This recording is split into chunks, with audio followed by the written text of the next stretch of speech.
In my previous video titled, "The Sotic Rise Recorded in the Ilahum Papyrus was on May 27, 845 BC, during Ramses III's 7th year," I dated the latter part of Ramses III's 7th year to 845 BC, while Egyptian chronology dated it to 1179 BC, which means the 20th dynasty during which Ramses III reigned is 334 years too early. In my other video titled, "Correcting Egyptian Chronology's 334 Years Error," Pie defeated Osarkon II, not Osarkon IV, in 743 BC. I explained what caused this error as follows. Pie was a Kushite pharaoh and founder of the 25th dynasty of Egypt, who ruled Egypt from 744 BC to 714 BC. As the son of the Kushite king Kashta, he was both king of Nubia as well as pharaoh of Upper or Southern Egypt, with its capital initially in Thebes. The Stele of Pie chronicles his military feats that he achieved in his regnal year 21 in Nubia, which I believe was also the start of his second year reign in Thebes in 743 BC. One of the pharaohs he mentioned conquering in this military campaign was Osarkon of Bubastis, which Egyptologists identified as Osarkon IV, the last pharaoh of the 22nd dynasty, whose capitals were Bubastis and Tanis. Egyptian chronology dates Osarkon IV's reign at 730 BC to 716 BC, while it dates Pie's reign at 744 BC to 714 BC.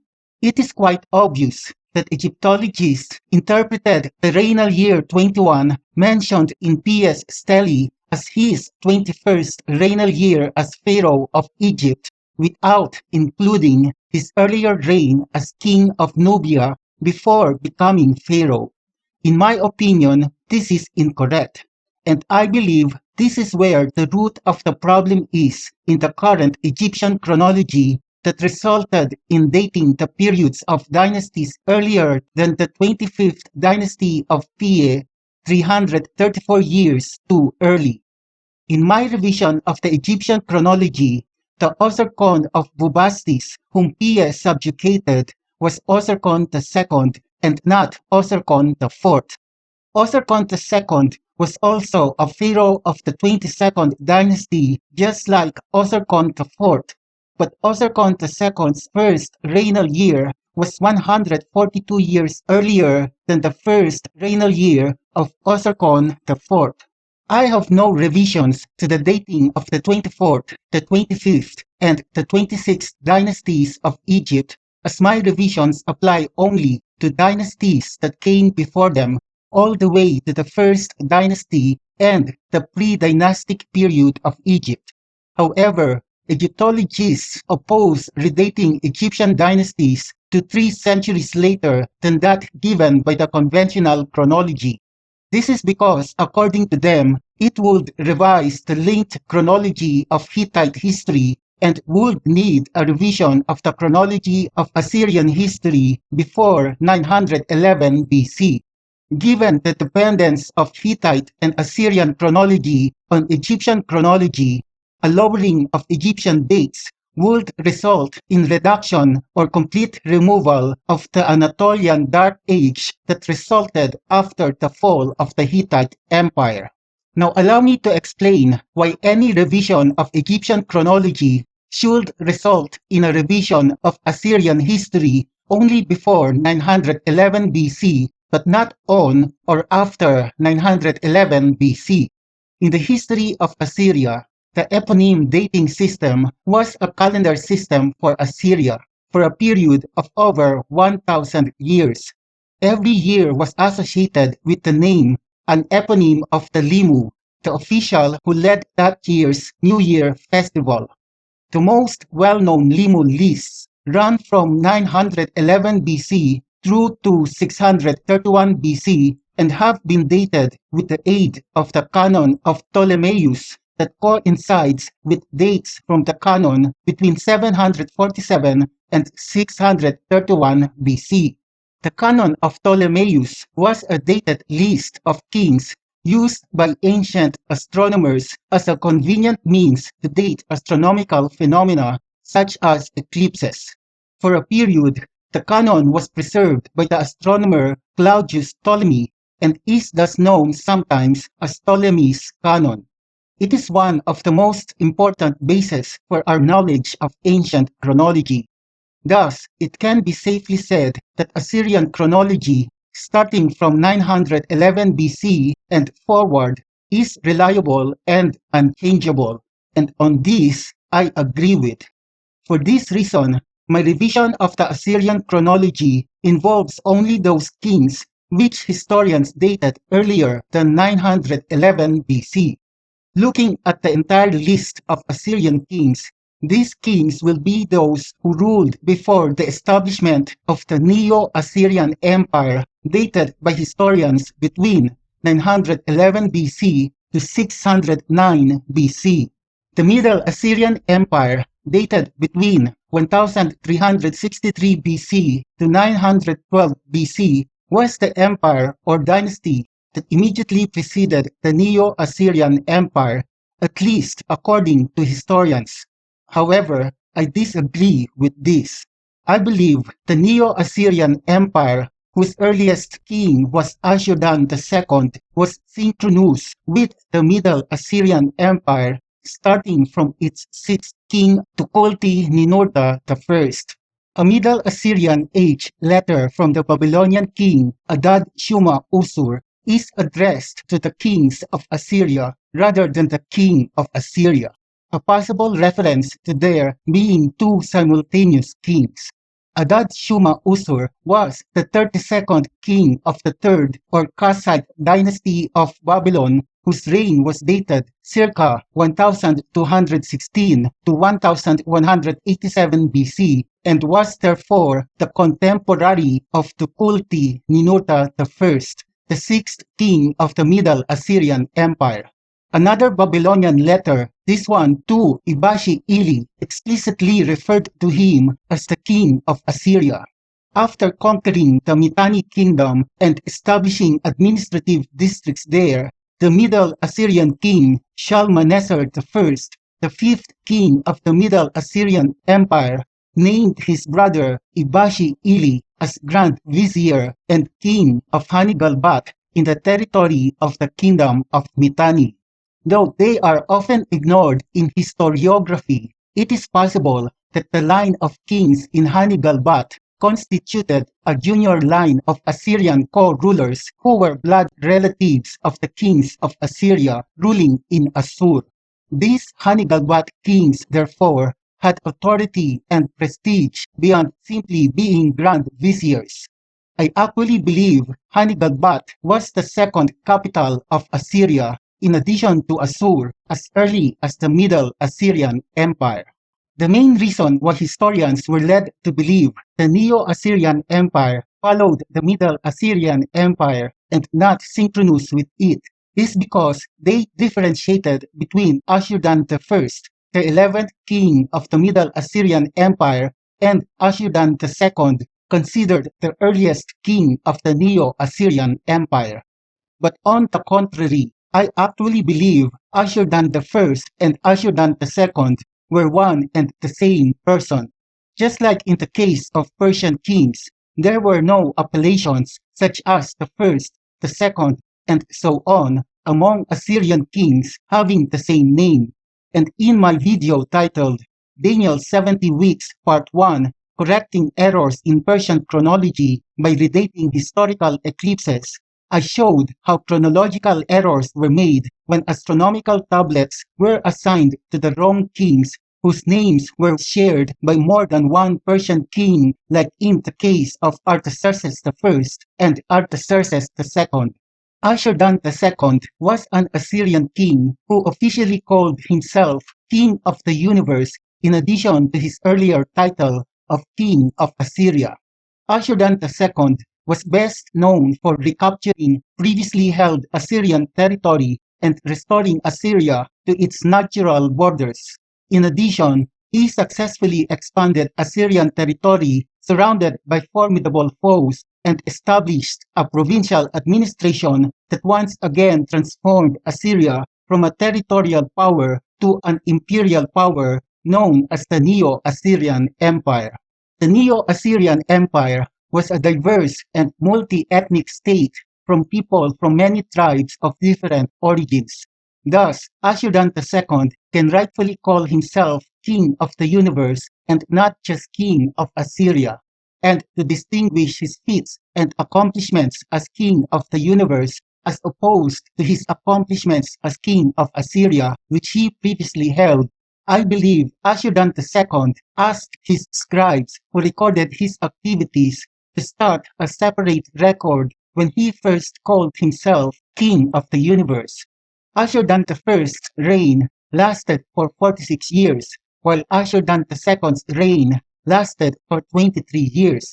Thus, I believe Ashurdan started calling himself King of the Universe in the last 23 years of his 69-year reign as king. The title of King of the Universe was not an original idea of Ashurdan II. It was first used officially by Ashur-uballit I, who ruled circa 1363 BC to 1328 BC, and who was the son and successor of Eriba-Adad I. Ninurta-apal-Ekur, the father and predecessor of Ashurdan I, claims descent from Eriba-Adad I in his inscriptions. Ninurta-apal-Ekur also styled himself King of the Universe sometime during his reign, which was dated circa 1191 BC to 1179 BC. After Ninurta-apal-Ekur, the next king who used the title King of the Universe officially was Ashurdan II. Now the big mystery is this. Historians dated Ninurta-apal-Ekur's reign circa 1191 BC to 1179 BC, while they dated Ashurdan II's reign circa 934 BC to 912 BC, with their reigns separated by at least 245 years. This means the title of the King of the Universe was discontinued for more than 245 years. And this is one of the reasons why I believe Ashurdan II was actually Ashurdan I, and that Ashurdan II's father and predecessor to the Assyrian throne was actually Ninurta-apal-Ekur and not Tiglath-Pileser II as believed by historians. Now remember, the most well-known Limun lists run from 911 BC through to 631 BC, which have been dated with the aid of the canon of Ptolemaios that coincides with dates from the canon between 747 and 631 BC. Thus, Assyrian chronology can be considered reliable and unquestionable only from 911 BC up to 631 BC. Tiglath-Pileser II's reign is dated circa 966 BC to 935 BC, while Ashurdan II's reign was dated circa 934 BC to 912 BC. Therefore, the assertion that Ashurdan II was the son and successor of Tiglath-Pileser II is questionable and was probably based on historians' belief that the Neo-Assyrian Empire followed the Middle Assyrian Empire and was not in sync with it. And since Ashurdan II was considered the earliest king of the Neo-Assyrian Empire, while Tiglath-Pileser II was considered the last king of the Middle Assyrian Empire, it would seem logical to these historians that Ashurdan II was the son and successor of Tiglath-Pileser II. Furthermore, historians admit that little is known about Tiglath-Pileser II's reign, thus casting more doubt about his supposed paternal relationship with Ashurdan II. Now, Ninurta-apal-Ekur's father is believed by historians to be Ili-Pada, who was a member of a side branch of the Assyrian royal family who served as Grand Vizier of Assyria and also as king of the dependent state of Hanigalbat. Earlier, I discussed that the line of kings in Hanigalbat constituted a junior line of Assyrian co-rulers who were blood relatives of the kings of Assyria ruling in Assur. These Hanigalbat kings therefore had authority and prestige beyond simply being grand viziers and were addressed by foreign kings as kings of Assyria as well. Because I believe Ashurdan I and Ashurdan II are one and the same person whose father and predecessor was Ninurta Apal Ekur. This means the Neo-Assyrian Empire, during which Ashurdan II was considered its earliest king, was actually the kingdom of Hanigalbat under Ashurdan II that became stronger and took control of Assur, the capital formerly controlled by the kings of the Middle Assyrian Empire after deposing and exiling its kings. Ashurdan I's 46 years reign were when Ashurdan was king of Hanigalbat and vassal to the king of the Middle Assyrian Empire ruling in Assur. And as king of Hanigalbat, Ashurdan was also addressed as king of Assyria. The start of Ashurdan II's 23 years reign, when he started calling himself king of the universe, was when Ashurdan took control of Assur after deposing and exiling the king of the Middle Assyrian Empire that time. Thus, Ashurdan ruled for a total of 69 years in my revised chronology. So who was the king of the Middle Assyrian Empire whom Ashurdan deposed and exiled? If you look at the capitals of the Middle Assyrian Empire, one can see that from 1233 BC to 1207 BC, the capital shifted from Ashur to Tukulti Ninurta, translated as Port of Tukulti Ninurta. Tukulti Ninurta I was the king during this period, and the shift of the capital happened in his 11th year. According to historians, Tukulti Ninurta I transferred the capital as relations with the priesthood in Ashur began deteriorating. In my opinion, his relations with the priesthood in Ashur began deteriorating because he was already deposed and exiled by Ashurdan, who now took control of Ashur. As I said earlier, Ashurdan I started calling himself king of the universe when he took control of Ashur, and this is when historians identified him as Ashurdan II and mistakenly as a separate person, and according to current Assyrian chronology, this happened in 934 BC. 935 BC, or the year before, was when Tukulti Ninurta I was deposed and exiled in his 11th year. This means, in my revised chronology, the corrected start of Tukulti Ninurta I's reign was in 945 BC. Tukulti Ninurta I was preceded by his father Shalmaneser I, who ruled for 30 years between 975 BC to 946 BC.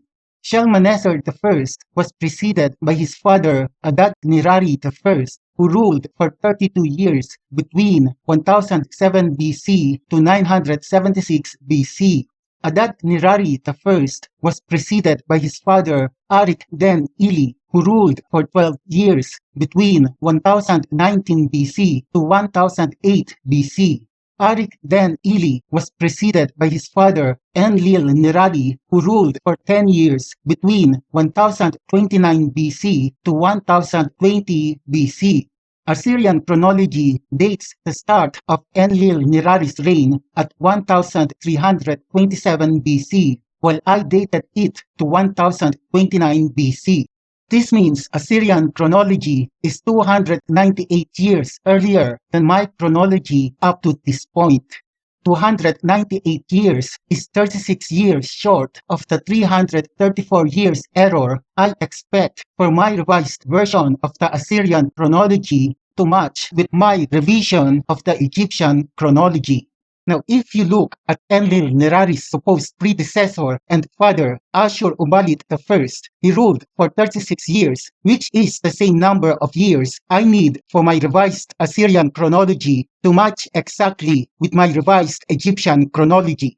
Thus, I concluded that Ashur-uballit I was a co-regent of Enlil-Nerari, who also started his reign in 1029 BC, but whose reign ended in 994 BC after 36 years. This means Enlil-Nerari was also the son and successor of Eriba-Adad I, just like Ashur-uballit I, and I actually believe they were step-brothers having different mothers. I also believe Ashur-uballit I was the father and predecessor of Ninurta-Apal-Ekur, who in turn was the father and predecessor of Ashurdan I. This means also that Ili-Pada, a Grand Vizier and King of Hanigalbat and contemporary of Tukulti-Ninurta I's grandson Ashur-Nirari III, was not the father of Ninurta-Apal-Ekur but was his descendant instead. Ili-Pada probably named one of his sons after Ninurta-Apal-Ekur, making historians wrongly conclude that Ili-Pada was his father. Let me now show you that Ninurta-Apal-Ekur's reign came right after Ashur-uballit I's reign, thus proving Ninurta-Apal-Ekur was the son and immediate successor of Ashur-uballit I. Before taking control of Ashur, Ashurdan was king of Hanigalbat, who served for 46 years as vassal to the king of the Middle Assyrian Empire, ruling in Assur. This was when historians mistakenly identified him as Ashurdan I and as a separate person from Ashurdan II.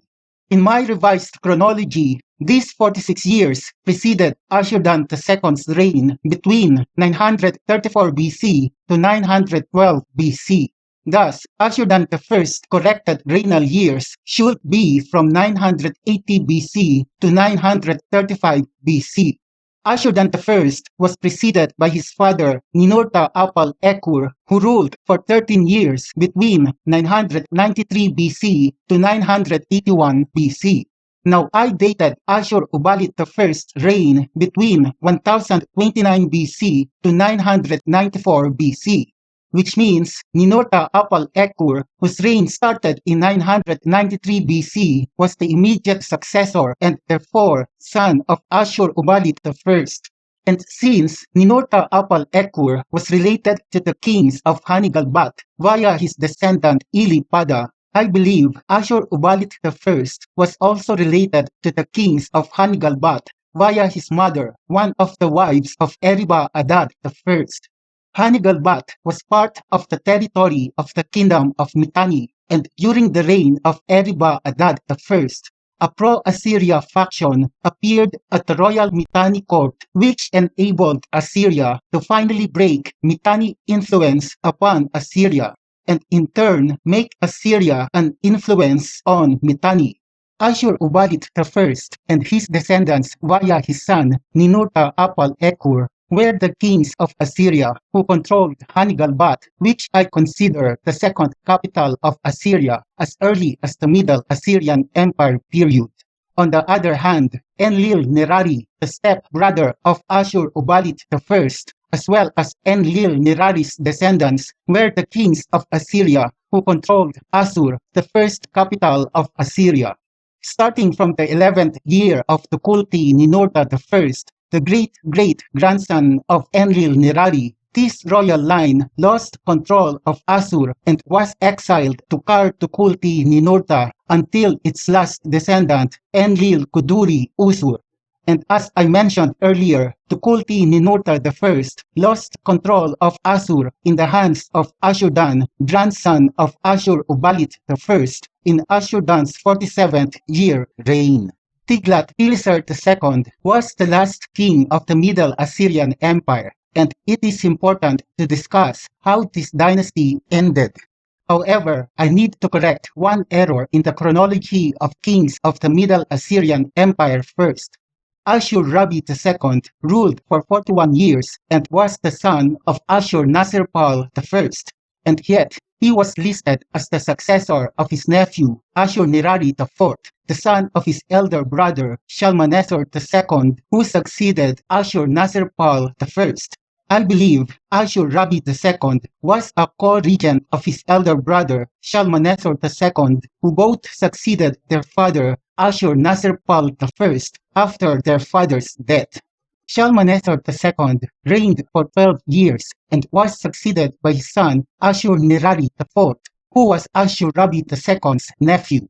Ashur-nirari IV ruled for only 6 years, and according to historians who believe Ashur-rabi II succeeded Ashur-nirari IV and was not a co-regent of Shalmaneser II, this succession between Ashur-nirari IV and Ashur-rabi II may have been a violent one, hinting at a possible assassination of Ashur-nirari IV by Ashur-rabi II.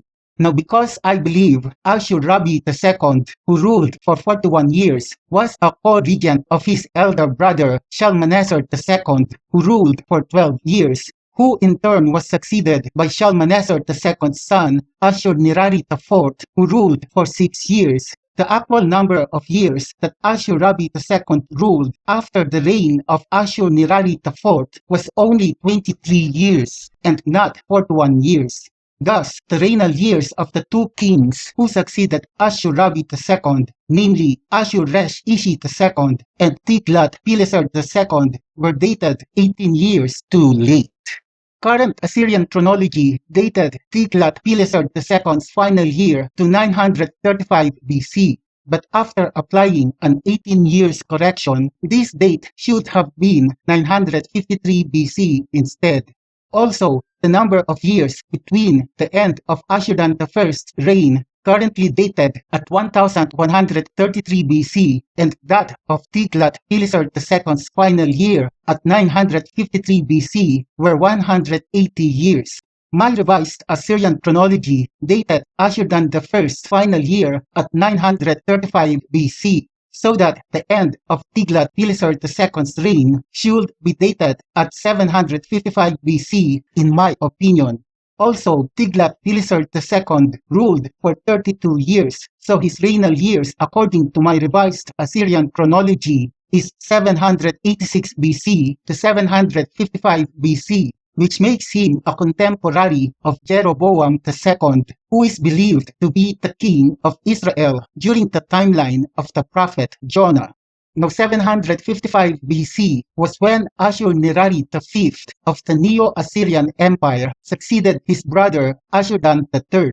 The reign of Tiglath-pileser II, also ending in 755 BC, means to me that Ashur-nirari V plotted a coup that ended the reigns of both Ashur-dan III and Tiglath-pileser II at the same time. The success of this coup meant that under Ashur-nirari V's reign, the Neo-Assyrian Empire and the Middle Assyrian Empire were united into one Assyrian Empire. I believe Tiglath-pileser III, circa 745 to 727 BC, who succeeded Ashur-nirari V in what historians believe was a coup or a civil war, was one and the same as Tiglath-pileser II, who, after 10 years, managed to regain power and depose Ashur-nirari V in revenge. He was also the king of Assyria, mentioned in 1 Chronicles chapter 5, verses 25 to 26, whom God used to punish the Israelites who were unfaithful to him. Tiglath-pileser was succeeded by his son Shalmaneser V, who was deposed and killed by Sargon II in a palace coup. Thus, Sargon II inherited a united Assyrian kingdom when he started his own Sargonid dynasty.